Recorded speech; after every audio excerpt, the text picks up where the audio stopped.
शहनाज जयपुर से बिलोंग करती हूँ। ये मेरी बेटी लुबाबा अख्तर ट्विंस गर्ल्स है, जो इसमें से एक नॉर्मल है और इसको हार्ट में होल था। तो हम लोगों ने इसके लिए है ना 9th मंथ में इसको बहुत तेज़ फीवर हुआ था। जब हमें पता लगा कि इसके हार्ट में होल है, हमने कई प्राइवेट हॉस्पिटलों में दिखाया, कई जगह गए, बहुत सारे हमने डिस्कस किया डॉक्टर से, काफ़ी जगह। मतलब हमने इसका होल बढ़ते बढ़ते इसका 18 mm का होल हो गया। लेकिन हमने क्या डर की वजह से कुछ कराया नहीं, क्या कुछ हो नहीं जाए बच्ची को। काफ़ी प्रॉब्लम्स फेस करनी पड़ रही थी।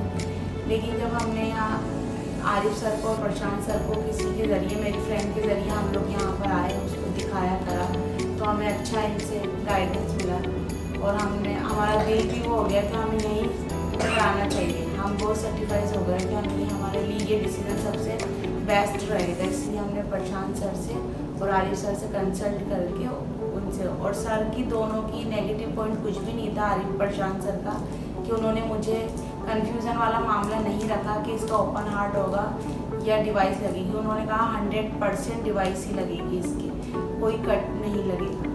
Thank you sir. ये जो बच्ची है 8 साल की बच्ची है और ये हमारे पास आई, तब हमने पाया कि इसके हार्ट के अंदर एक छेद है।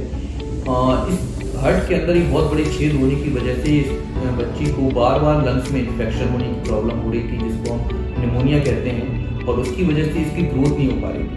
तो इसका 8 साल की उम्र होने के बावजूद इसका वजन मात्र 15 किलो था और इसकी वजह से बार बार लंग्स में इन्फेक्शन होने की वजह से बार बार स्कूल भी इसका मिस हो जाता था। बच्चे के पेरेंट्स पिछले 1 साल से बहुत ही परेशान थे और 1 साल में पिछले 5 डिफरेंट हॉस्पिटल में दिखा चुके थे। क्योंकि इसका केस नॉर्मल केसेस से कंपैरेटिवली रिलेटिवली डिफरेंट था, उसकी वजह से ये कॉम्प्लेक्स केस होने की वजह से बार बार इनके पेरेंट्स को ओपन हार्ट सर्जरी की सलाह दी गई। बच्चे के पेरेंट्स ओपन हार्ट सर्जरी को लेकर बहुत ही एंशियस थे, वो ओपन हार्ट सर्जरी नहीं कराना चाहते थे। तब ये केस मेरे पास आया, डॉक्टर आरिफ मेरे पास एक पेशेंट को लेकर आए। तब हमने पूरी स्ट्रक्चरल हार्ट टीम ने इसकी पेशेंट के बारे में डिस्कस किया, प्रॉपर प्लानिंग की, और प्लानिंग करने के बाद हमने ये प्लान किया कि इस पेशेंट को हम ट्रांस कैथेटर ही बिना ओपन हार्ट सर्जरी के इसके छेद को बंद करेंगे, और उसको फिर हमने प्रॉपर प्लानिंग करके एग्जीक्यूट किया।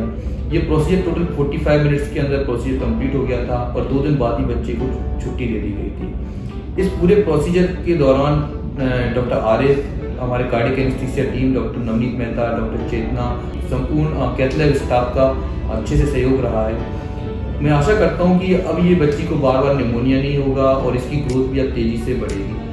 Thank you. ये बच्ची 8 साल की बच्ची थी जो मेरे पास में आई थी, जिसके पेरेंट्स इसलिए लेके आए थे, वे जुड़वा बच्चों में से एक बच्ची थी और इसका वज़न बढ़ नहीं रहा था। तो जब ये मेरे पास लेके आया, क्योंकि सारे तक डॉक्टर से होकर आ चुके थे, तो कोई डिटेक्ट नहीं कर पा रहा था कि प्रॉब्लम है कहाँ पे। तो मैंने जब इसका ईको किया तो इसके दिल में बहुत बड़ा सुराख था। तो जब ये सुराख था तो इसको भरने के लिए जो ऑप्शंस थे ट्रीटमेंट के, वो उनको मैंने बता दिया कि हमारे पास जो ऑप्शन है वो हम डिवाइस की वजह से उसको बंद करना चाहेंगे। अटेंडेंट थोड़े से रिलेक्टेंट थे, उनको समझ में आया नहीं। उन्होंने 3 या 4 हॉस्पिटल अलग अलग जगहों पे जाके, जयपुर हुआ या और जगह पे जाके उन्होंने मालूम किया, तो ज़्यादातर जगहों पे जो ऑप्शन उनको बताया गया वो सर्जिकल ऑप्शन ही पहला बताया गया। डिवाइस क्लोजर उन्होंने कहा कि हो भी सकता है, नहीं भी हो सकता, जो सारे डॉक्टर बता रहे थे। लेकिन अटेंडेंट्स क्योंकि हमारे पास आए इसलिए कि हमारे पास सिर्फ एक ही हमने ऑप्शन बताया था, वो था डिवाइस क्लोजर। ज़्यादातर जगहों पे इसलिए ऑप्शंस नहीं बताए गए थे डिवाइस की, क्योंकि जो उसकी एक जो रिम थी बच्चे की जिस पे डिवाइस टिकता, वो बहुत ही ज़्यादा छोटी थी और करना बहुत रिस्की था। बहुत ज़्यादा हाई चांसेस थे कि डिवाइस जो है अपनी जगह छोड़ सकता था। ऐसे में जब हमारे पास आया, फिर हमने उसको लिया, तो अटेंडेंट का दूसरा ये भी था कि बच्चे को बेहोश करके पूरा वेंटिलेटर पर रख के नहीं किया जाए। तो जब वो नहीं था तो हमारे पास में ऑप्शन बचता ही नहीं था कि हम उसको ट्रांस थोड़े से ईको से ही हम उसको देख के उस बच्चे का छेद बंद करें। हमने उसको लिया, हमने लेने के बाद उसको सिर्फ हल्की नींद की दवाई दे के हमने उसका जो छेद बंद करने के प्रोसेस शुरू किया और डिवाइस क्लोजर से हमने सक्सेसफुली उसको बंद कर दिया। रिस्की था प्रोसीजर बहुत ज़्यादा, क्योंकि जब आपके पास रिम बहुत छोटी होती है तो कई दफ़ा ऐसे चांसेस रहते हैं कि 6 घंटे के अंदर डिवाइस अपनी जगह छोड़ देता है और पेशेंट को इमरजेंसी सर्जरी के लेके जाना पड़ता है। लेकिन क्योंकि ये बहुत ही अच्छे ढंग से डॉक्टर प्रशांत, जो कि स्ट्रक्चरल हार्ट डिजीज़ के एक्सपर्ट हैं, उन्होंने बहुत ही अच्छे ढंग से इसको किया और बच्चा डिस्चार्ज होकर अपने स्कूल की तरफ चला गया।